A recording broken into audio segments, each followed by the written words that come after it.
Yo, it's your boy Feenyx here, man. And they done changed my life, man. So I know y'all seen the title and y'all thinking like, what is he talking about? He hates about being a dad. Does he really love being a dad? Oh, I love being a dad.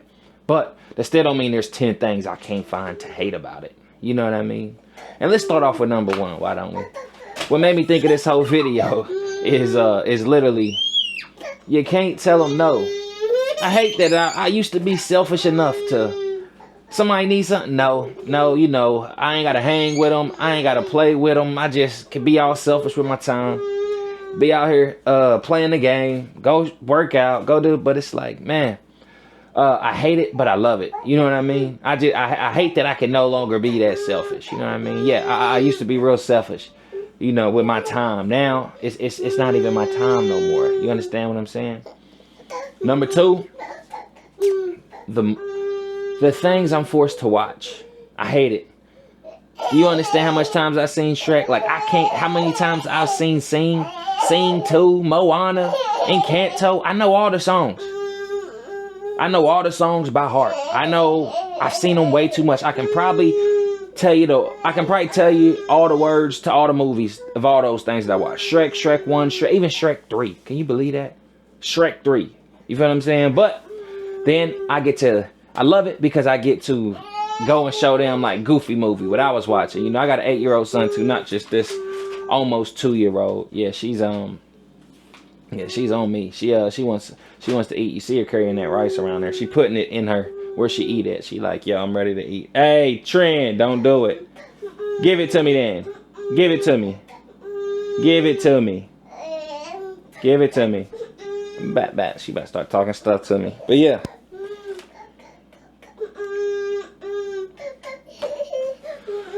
Number 3 thing I hate about being a dad. The weekends are not yours no more, fellas. They no longer belong to us. You've been working all week. You get off work. You just want to play the game. You just want to watch the game. You want to chill. You want to do this, little that. Hang with the fellas. No.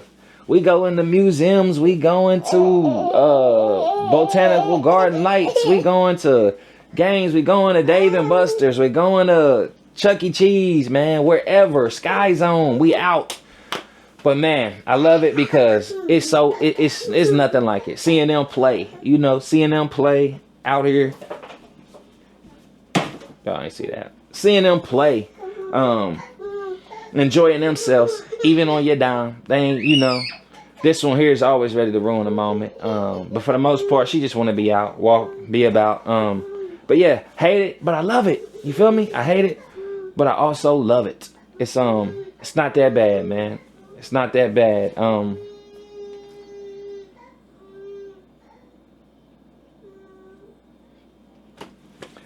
Now I really hate this one because I am a loner. Like, I like to be alone and not in everybody's face. And sometimes I just need that peace and quiet. But sometimes you don't need that peace and quiet. Going to that island because that's where you comfy at. And you kind of not being forced into dealing with what you're dealing with. You just want to get through it how you need to get through it. And sometimes you got to get uncomfortable. And that's having a alone time or like a moment to yourself. You know, like that's over with. You know, the kids, they come in, they can read you sometimes. They'll be like, that's why I love it though. They'll read you and be like, all right, dad needs some loving. You know what I mean?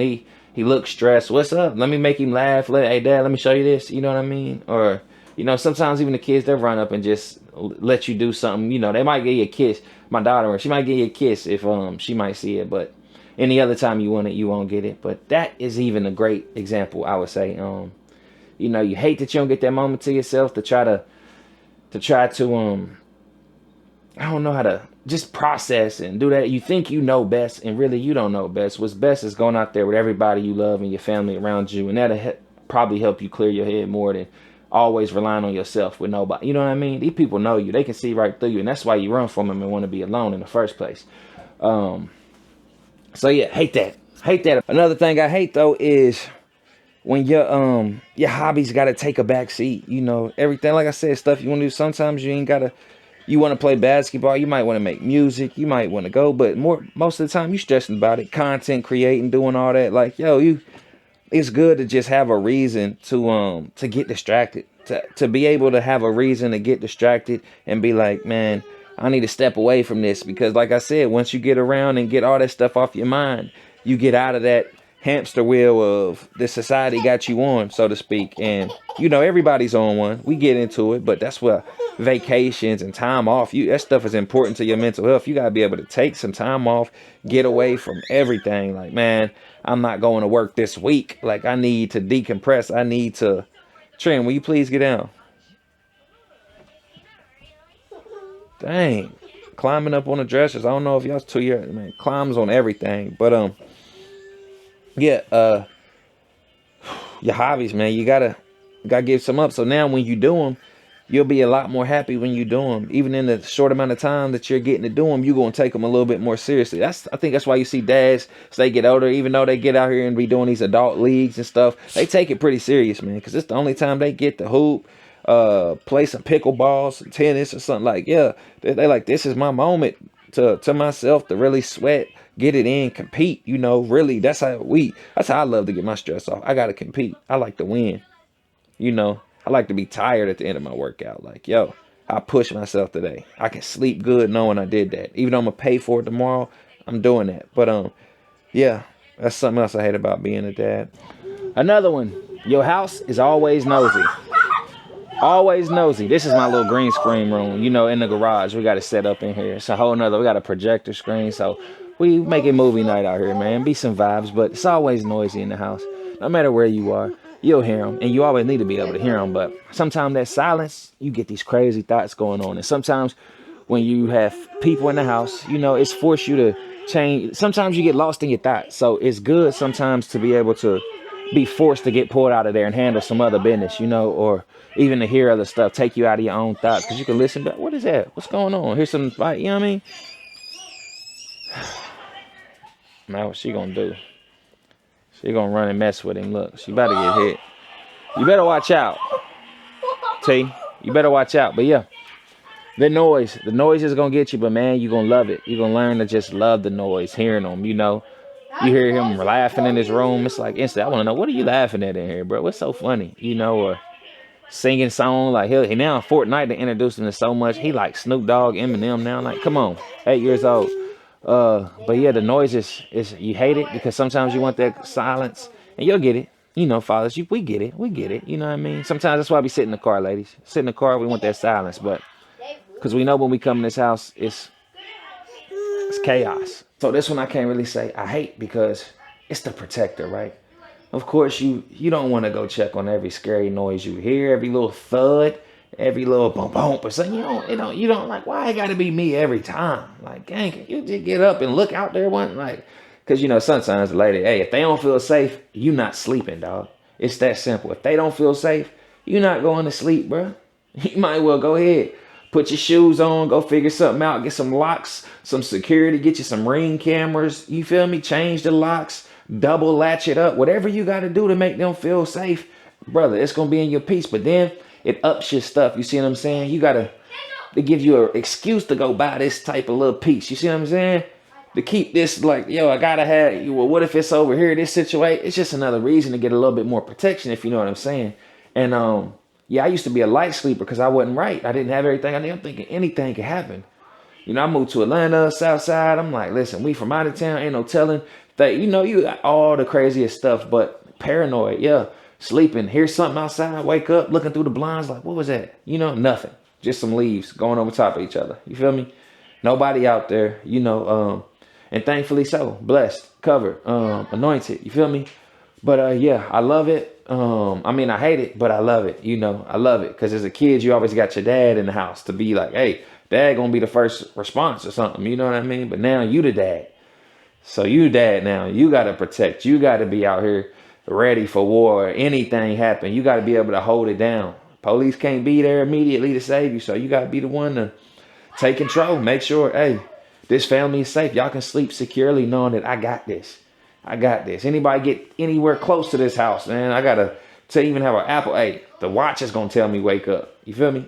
Another one is gonna have to be food, man. Like, always having to share your food. Like, I hate sharing my food with the kids, especially when I'm really hungry. But if they haven't tried it yet, I see it's the other way around. I can't wait to help. I can't wait to see how they do when they taste it. Like, they've never had a kiwi before. All right, let's give it to them. Force it. Like, hey, come on, you gonna try this. They gonna run from it. Sometimes you gotta, hey, give them a little taste. drop it on it, then they like, you like it? Then they like, all right, I like it. Then they start eating it because, you know, they like the chips and stuff. They playing our kids, you know, they like the chips. But yeah, when you hungry and all that, and you done got some food and now they want your food, I'd be like, man, but then it's almost better to see them eating your food than you actually eating it. So again, I love it. I hate it. I'm sorry, I don't know why that thing is, there we go. I don't know why that thing like that. But yeah, love it, but I hate it, man. You know, especially with the food. That's what I'm saying. Sometimes I want them, hey, try, you know, first time she tried a French fry, you know, wouldn't eat it. Then she tries them, then she loves French fries. I'm like, come on. What kid ain't gonna love French fries? Like, knock it off. But I will say, as much as I hate the food situation, I learned a lot of new recipes. I know how to stretch the budget if I got to. Listen, how much people coming over? Okay. I know exactly what I'm gonna make. You know, it's just better. You know, I got a lot. I'm increasing everything. You know, I'm getting better with my cooking, getting better with my other skills. You know, but I will say, when it comes to the cooking, I'm getting pretty fire. You understand? The recipes is coming. You forced my hand to be a better chef. What can I say? What can I say? Like, hey, y'all making me better. Y'all make, you know what I mean? Y'all upping my net worth with that. Like, the boy fixing, he got skills now. And he cooking, he cleaning. He being unselfish with his time, his resources. Like, yo, yeah, hate it, but I love it. This one really grinded my gears. You hear what I'm saying? Grinded my gears. I'm the go-to fixer for everything now. Before you met me, baby, listen, I did not know how to do that. The plumber, I didn't know that. You know what I mean? The electrician, I think we need to look at some professionals to deal with an electrician panel box. Like, come on, I don't need to be out there. But it forced you into learning more things. You got to Google a little bit more stuff you don't know about. All right, let's try this. You just start fixing. You just become the fixer for everything. Like, you put this pressure on me. You ask me the question, do I know how to fix this? Do I know how to fix that? Now I'm just fixing everything. Like, at first you hate it, but then you love it because you get better. You get better. You get great at what you do. You're the fixer around the house. What else can they say? What else can they do? What more do they want? You understand? What more do they want? I hate it, but man, I love it. I do. I actually love it. I'm getting better, like I said, at everything. Learning more stuff about plumbing, electricity. You know, you might have learned this in school, but then as time fades, you're like, hey, you know, a lot of people just pay somebody to fix everything. They just make a call and bloop, it's over with. Ain't nobody getting up on the roof, taking care of no problems. Outside, you got to burn the leaves. You got to have the trash out. Listen, taking the trash out. And the last thing I really hate about being a dad is constantly worrying if you're a good dad. That's the worst thing. That's the most stressful thing on the whole list. Of the whole list all tonight. It is literally, am I doing enough? Am I being a good dad? That's constantly on your mind. That's the thing you are always thinking about, man.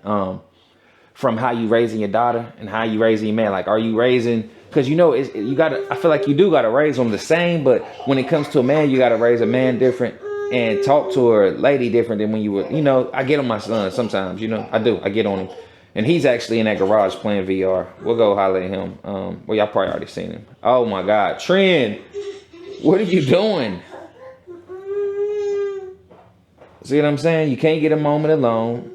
But that is, that's just funny. It's just funny. She don't get her attention. She'll, hey, get a little head on the door, whatever. She likes to make noise. She likes to climb things. She is a rough one. But yeah, the constant worry. Am I a good dad? Am I doing everything right? Am I gonna have enough? Do we got enough for this, for that? You know, it's a constant worry. You know, you want to be yourself. You want to be who, you know, people know you at work or your friends know you are. They don't really get to see you in dad mode all the time. But yeah, you constantly got to realize that takes up a major part of your day and your time. I hate to think about it, but I absolutely love the duty. You know, I'm built for it. You know, I'm built for it. I think so, at least. But yeah, that's what I hate most about being a dad, man. And I know I got y'all with the title, but man, it's so true. You hate this stuff, but at the same time, you absolutely love it. It's a positive, negative for sure. Because you grow up. This type of stuff makes you grow up. Becoming a dad, they got to eat before you eat. You know what I mean? It's nothing like it. It's nothing like it. Like putting somebody else before you. Like you got to be able to put yourself in that perspective. I'm putting somebody else before me, and that is it's just different, man. When you're able to do that, and you want to do it well, you want to put somebody or people, a group of your family in front of you, and you want to do a good job at it. Do you know how selfless you got to be and how responsible, all the expectations and everything else? Like, yo, that's how serious it is.